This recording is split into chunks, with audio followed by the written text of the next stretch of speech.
नमस्कार। डेट है आज की 30 मई 2020। तो जितने भी इंपॉर्टेंट क्वेश्चंस 30 मई से बनते हैं उन सभी क्वेश्चंस को हम डिस्कस करेंगे। वीडियो के लास्ट में मैं आपसे क्वेश्चन भी पूछूंगा जिसका आंसर आपको नीचे कमेंट बॉक्स में बताना है। इस वीडियो का पीडीएफ फाइल और अदर वीडियो का पीडीएफ फाइल आप हमारे टेलीग्राम चैनल से डाउनलोड कर सकते हैं। टेलीग्राम पर आपको ये सब मिल जाएगा। तो चलिए डिस्कस करते हैं आज की वीडियो का फर्स्ट क्वेश्चन। फर्स्ट क्वेश्चन है, recently which country join G7 artificial intelligence group. हाल ही में कौन से देश G7 आर्टिफिशियल इंटेलिजेंस ग्रुप में शामिल हो गया है। अभी हाल ही में जो है यूनाइटेड स्टेट, ऑप्शन डी जो है वो बिल्कुल सही आंसर है। यूनाइटेड स्टेट जो है वो आर्टिफिशियल इंटेलिजेंस ग्रुप में शामिल हो गया है, G7 का जो आर्टिफिशियल इंटेलिजेंस ग्रुप है। अब यूनाइटेड स्टेट जो है इस ग्रुप में शामिल क्यों हुआ है? इस ग्रुप में शामिल यूनाइटेड स्टेट इसलिए हुआ है ताकि चाइना को काउंटर किया जा सके। आपको पता है कि चाइना जो है वो डे बाई डे राइज कर रहा है, तो चाइना को काउंटर करने के लिए ही यूनाइटेड स्टेट ने जो है ये G7 का आर्टिफिशियल इंटेलिजेंस ग्रुप ज्वाइन किया है। अब बात देखो, G7 कंट्रीज हैं, इनके बारे में थोड़ा सा जान लेते हैं। देखो, G7 ग्रुप ऑफ 7 कंट्रीज है, ये 1975 में बना। इस 7 कंट्रीज में कौन कौन से हैं? कनाडा है, फ्रांस है, जर्मनी है, इटली है, जापान है, यूनाइटेड किंगडम है और यूनाइटेड स्टेट है। और इसकी पहली मीटिंग जो थी वो हुई थी फ्रांस में इन 9। आप बेसिक सा G7 कंट्रीज के बारे में याद रखिए। अगर एग्जाम में पूछा जाए तो आपको G7 के बारे में पता होना चाहिए। कौन कौन सी कंट्रीज मेंबर हैं ये आप नाम याद कर लीजिए। इसके नेक्स्ट क्वेश्चन देखते हैं। नेक्स्ट क्वेश्चन है हमारा क्वेश्चन नंबर 2। क्वेश्चन नंबर 2 है, recently which state government launch रोजगार सेतु स्कीम। अभी हाल ही में रोजगार सेतु योजना जो है वो कौन सी सरकार के द्वारा शुरू की गई है? देखो, ये रोजगार सेतु योजना इंपॉर्टेंट है। ये लॉन्च की गई है किसके द्वारा? मध्य प्रदेश के द्वारा।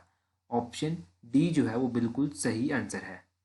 देखो, ये रोजगार सेतु योजना क्यों बनाई गई है? ये रोजगार सेतु योजना इसलिए बनाई गई है, अब देखो लाखों मजदूर जो है वो बेरोजगार हो गए, तो उन बेरोजगार मजदूरों को उनका टैलेंट देखते हुए रोजगार देना जो है इस योजना का स्कीम है, इस योजना का जो है वो एम है। इस योजना को मध्य प्रदेश ने क्या नाम दिया? रोजगार सेतु योजना। अगर आप करें मध्य प्रदेश की बात, तो मध्य प्रदेश की जो राजधानी है वो है भोपाल, और मध्य प्रदेश के जो चीफ मिनिस्टर हैं उनका नाम है, क्या नाम है उनका? उनका नाम है शिवराज सिंह चौहान, ये इनका नाम है। ये हो गया मध्य प्रदेश के बारे में, और ये रोजगार सेतु योजना इंपॉर्टेंट है, याद रखिएगा।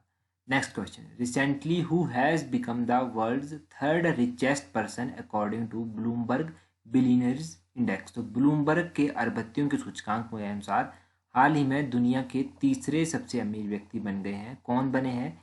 ये बने हैं मार्क जुकरबर्ग। ऑप्शन डी जो है वो सही आंसर है। मार्क जुकरबर्ग जो है ये बने हैं। अभी मार्क जुकरबर्ग कौन है आपको पता है? फेसबुक के सीईओ हैं। फेसबुक के ये सीईओ हैं। अच्छा, ये ब्लूमबर्ग बिलियनियर इंडेक्स निकाला गया है, इसमें आपको पता होना चाहिए कि पहले स्थान पर कौन है। पहला स्थान अमेजोन के सीईओ जो जेफ बेजोस हैं उनका है, और इनको फॉलो किया जा रहा है माइक्रोसॉफ्ट के को फाउंडर बिल गेट्स के द्वारा। तो ये आप यहाँ से याद रखिए कि माइक्रोसॉफ्ट के सीईओ कौन है। यहाँ से ये भी एक इम्पोर्टेंट क्वेश्चन जीके का बन जाता है। तो ये हो गई बेसिक सी जानकारी, जो इंडेक्स अभी निकाला गया है उसके बारे में। फेसबुक के द्वारा जो है वो आर्टिफिशियल करेंसी भी चलाई गई थी, उसको चलाने का ऐलान किया गया था, वो थी लिब्रा करेंसी। तो लिब्रा जो है फेसबुक की आर्टिफिशियल करेंसी है। ये भी आप याद रखिए, क्रिप्टो करेंसी भी आप उसको कह सकते हैं। नेक्स्ट क्वेश्चन देखते हैं।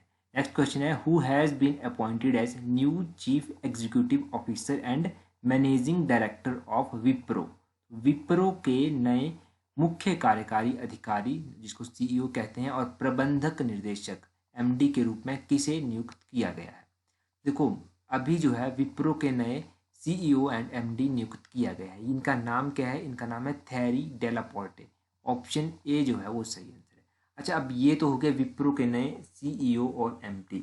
विप्रो के बारे में आपको थोड़ी सी जानकारी होनी चाहिए। विप्रो की स्थापना जो थी वो 29 दिसंबर 1949 को की गई थी मोहम्मद प्रेमजी के द्वारा। इसका हेडक्वार्टर बेंगलुरु इंडिया में स्थित है। विप्रो की फुल फॉर्म भी जनरल नॉलेज के लिए आप याद रखिए। तो विप्रो की जो फुल फॉर्म है वो है western, W stand for western, I stand for India, P stand for palm, और आर स्टैंड फॉर रिफाइंड, और ओ स्टैंड फॉर ऑयल। तो ये इसकी फुल फॉर्म है, western India palm refined oil limited, ये इसकी फुल फॉर्म है। Full form आप याद रखिएगा, इतनी इंपॉर्टेंट तो नहीं है, पर चलिए याद रखिए, इसकी स्थापना याद रखिए, और इसके एमडी और सीईओ किसको नियुक्त किया गया है, ये मोस्ट इंपॉर्टेंट क्वेश्चन है। नेक्स्ट क्वेश्चन देखते हैं international day of United nation piece keeper every year observed on. International day of United nation piece keeper जो है प्रत्येक वर्ष कब मनाया जाता है। देखो ये डे जो है ये मनाया जाता है कब, ऑप्शन बी 29 मई को। 29 मई को ये डे मनाया जाता है, इम्पॉर्टेंट डे है, इस डे को याद रखिएगा। अच्छा, बात इम्पॉर्टेंट डेज की हुई है तो पहले तो जो प्रीवियस वीडियो में हमने मतलब कल की वीडियो में जो इम्पोर्टेंट डे पढ़े थे उनको एक बार रिवाइज कर लेते हैं। देखो एक तो था मेंस्ट्रुअल हाइजेनिक डे। तो मेंस्ट्रुअल हाइजेनिक डे, इसको मासिक धर्म स्वच्छता दिवस कहते हैं, ये 28 मई को मनाया जाता है। वर्ल्ड हंगर डे जो है ये भी 28 मई को मनाया जाता है। तो ये 2 डे हमने प्रीवियस वीडियो में डिस्कस किए थे। उसके बाद मई महीने में सबसे पहले 1 मई को लेबर डे मनाया गया, 3 मई को वर्ल्ड प्रेस फ्रीडम डे मनाया गया और 9 मई को वर्ल्ड माइग्रेशन बर्ड डे मनाया गया, 11 मई को नेशनल टेक्नोलॉजी डे मनाया गया, 12 मई को इंटरनेशनल नर्सिस डे मनाया गया, 15 मई को इंटरनेशनल डे ऑफ फैमिलीज मनाया गया, 16 मई को इंटरनेशनल डे ऑफ लाइट मनाया गया और 20 मई को वर्ल्ड बी डे मनाया गया, 21 मई को एंटी टेररिज्म डे मनाया गया, 21 मई को ही इंटरनेशनल टी डे भी था और 22 मई को जो था वो मनाया गया international day of biological diversity. 23 मई को मनाया गया वर्ल्ड टर्टल डे। ये सभी इंपॉर्टेंट डेज मैंने कॉन्टिन्यूसली जो था वो इंस्टाग्राम पर भी क्विज इनका पोस्ट किया था, तो काफ़ी लोगों को वहाँ से भी ये डे याद होंगे। इंस्टाग्राम पर भी आप फॉलो कर सकते हैं। Next question, recently a new fresh water fish called Puntius sanctus observed on. तो हाल ही में एक नई ताज़ा जल मछली की प्रजाति पुनीटस संक्टस कहाँ पर पाई गई है। तो ये कहाँ पर पाई गई है ताज़ा मछली की प्रजाति, ये पाई गई है ऑप्शन ए तमिलनाडु में। तमिलनाडु में ये पाई गई है। अच्छा, बात तमिलनाडु की हो रही है। तमिलनाडु की कैपिटल जो है वो चेन्नई में स्थित है। चेन्नई में इसकी कैपिटल स्थित है, ये आप याद रखिए, इंपॉर्टेंट है। और तमिलनाडु की जो स्थापना हुई थी वो फाउंडेशन इसकी कब हुई है, इसकी फाउंडेशन हुई है 1956 में। 1 नवंबर 1956 में इसकी स्थापना हुई है और 1 नवंबर को तमिलनाडु डे भी मनाया जाता है। अच्छा, ये तमिलनाडु के बारे में हो गया। आज मैं मैप शो नहीं कर पा रहा हूँ, जल्दी ही कल से आपको मैप मिल जाएगा। नेक्स्ट क्वेश्चन देखते हैं, recently which state government decided to implement herbal road project. अभी हाल ही में किस राज्य सरकार ने हर्बल सड़क परियोजना को लागू करने का निर्णय लिया है। तो हर्बल राज्य सड़क योजना को लागू करने का निर्णय लिया गया है उत्तर प्रदेश के द्वारा। ऑप्शन बी जो है वो सही आंसर है। उत्तर प्रदेश ने ये निर्णय लिया है कि हर्बल रोड परियोजना जो है वो शुरू करेंगे। अब ये हर्बल रोड होता क्या है, देखो ये जो हर्बल रोड होता है, इस रोड में होता इस तरह से है कि मेडिसिन्स के जो हर्बल प्लांट होते हैं, मेडिसिन्स और हर्बल प्लांट जैसे कि पीपल का पेड़ हो गया, नीम का पेड़ हो गया, इस तरह के प्लांट्स की वेराइटीज़ जो हैं वो सड़क के किनारे लगाई जाती हैं।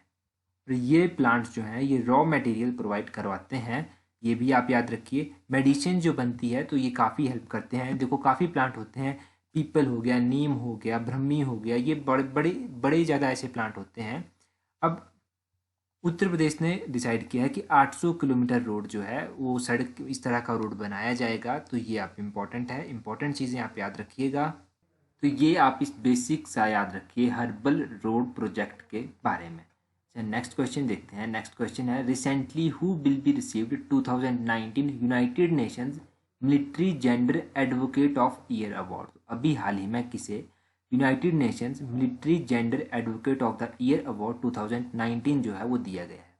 ये दिया गया है सुमन गावनी को। ऑप्शन बी जो है वो सही आंसर है। सुमन गावनी पहली भारतीय महिला है जिनको ये United nation military gender advocate of the year award जो है वो दिया गया है। इनके साथ ये अवार्ड जो है वो दिया गया है ब्राज़ील के एक नेवल ऑफिसर हैं जिनका नाम है कमांडर कार्ला मोनेट्रियो। तो इनका नाम भी आप याद रखिए, कार्ला मोनेट्रियो, बस इतना सा आप याद रखिएगा, ये ब्राज़ील के हैं, कार्ला मोनेट्रियो। इनको ये अवार्ड दिया गया है। तो इन 2 पर्सनैलिटीज़ को ये अवार्ड दिया गया है। ब्राज़ील की कमांडर है और एक इंडिया के अपने ये सुमन गावनी है, ये इंडिया की नेवी आर्मी से संबंधित हैं। तो ये तो हो गया United nation military gender advocate award 2019 का जो अवार्ड है, इस अवार्ड के बारे में याद रखिएगा, इंपॉर्टेंट क्वेश्चन है। नेक्स्ट क्वेश्चन है, which country is the source of largest foreign direct investment in India as per the recently released financial year 2019-20 data. हाल ही में जारी हुए वित्तीय वर्ष 2019-20 के आंकड़ों के अनुसार भारत में सबसे बड़े प्रत्यक्ष निवेश का स्रोत कौन सा देश है? तो भारत में जो सबसे बड़े प्रत्यक्ष निवेश का जो स्रोत देश है वो है सिंगापुर। ऑप्शन ए बिल्कुल सही आंसर है। ऑप्शन ए सही आंसर है। दूसरे नंबर पर कौन सा है? दूसरे नंबर पर है मॉरिशस। तीसरे नंबर पर कौन सा है? तीसरे नंबर पर है नीदरलैंड। और चौथे नंबर पर है अमेरिका। तो ये आप याद रखिए। अच्छा, अब याद रखिए कि सिंगापुर से कितना निवेश आया। तो सिंगापुर से जो था वो आया 14.67 अरब डॉलर।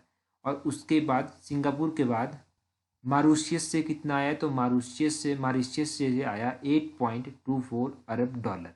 नीदरलैंड से आया 6.5 अरब डॉलर। और उसके बाद अमेरिका से आया 4.22 अरब डॉलर। तो ये तो आप याद रखिए। ये डाटा भी अगर हो सके तो याद कर लीजिएगा, एक बार इसको लिख लीजिए, फिर जब रिवाइज होता रहेगा तब आपको ये चीज़ें याद हो जाएंगी। हम रिवाइज भी करेंगे इसको जल्दी ही। अब देखो इसके बाद क्या याद रखना है। इसके बाद आप याद रखें कि 2019-20 में जो है भारत में कुल फॉरेन डायरेक्ट इन्वेस्टमेंट जो है as compare to previous year, पिछले वर्ष के अकॉर्डिंग 18% वृद्धि जो है वो हुई है। इस बार जो फॉरेन डायरेक्ट इन्वेस्टमेंट हुआ है वो हुआ है 73 अरब डॉलर। इतना इस बार हुआ है। लास्ट टाइम हुआ था 62 अरब डॉलर। तो ये आप याद रखिए प्रत्यक्ष विदेशी निवेश के बारे में, फॉरेन डायरेक्ट इन्वेस्टमेंट के बारे में। मोस्ट इंपॉर्टेंट क्वेश्चन मैं कहूँगा कि मोस्ट इंपॉर्टेंट क्वेश्चन है। इस क्वेश्चन को लिख लीजिए, रट लीजिए। ये क्वेश्चन एग्जाम में पूछा जा सकता है। नेक्स्ट क्वेश्चन देखते हैं। नेक्स्ट क्वेश्चन क्या है? Recently which of the following organisation launched rising India जीतेगा भारत हारेगा कोरोना कैंपेन?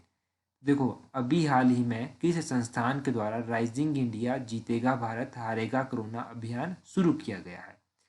अभी हाल ही में ये कैंपेन शुरू किया गया है, राइजिंग इंडिया जीतेगा भारत हारेगा कोरोना। ये लॉन्च किया गया है दैनिक जागरण और फेसबुक के द्वारा। ऑप्शन सी जो है वो सही आंसर है। दैनिक जागरण और फेसबुक के द्वारा ये कैंपेन लॉन्च किया गया है। इससे पहले हमने एक और क्वेश्चन पढ़ा था जहाँ पर हमने किसके बारे में बात की थी? जहाँ पर हमने फेसबुक के बारे में बात की थी। उस क्वेश्चन को एक बार जल्दी से देख लेते हैं कि वो क्या क्वेश्चन था। देखो जो क्वेश्चन हमने इससे पहले डिस्कस किया था वो था इस तरह से क्वेश्चन। ये क्वेश्चन था, recently who has become the world's third richest person according to Bloomberg billionaires index. तो ये थे फेसबुक के जो सीईओ हैं मार्क जुकरबर्ग। तो ये भी आप याद रखिए। तो ये क्वेश्चन आपने देखे। तो ये क्वेश्चन तो हमने डिस्कस कर लिए। अच्छा, अब यहाँ से याद रखें कि आप हमें ज्वाइन कर लें टेलीग्राम, इंस्टाग्राम और फेसबुक पर।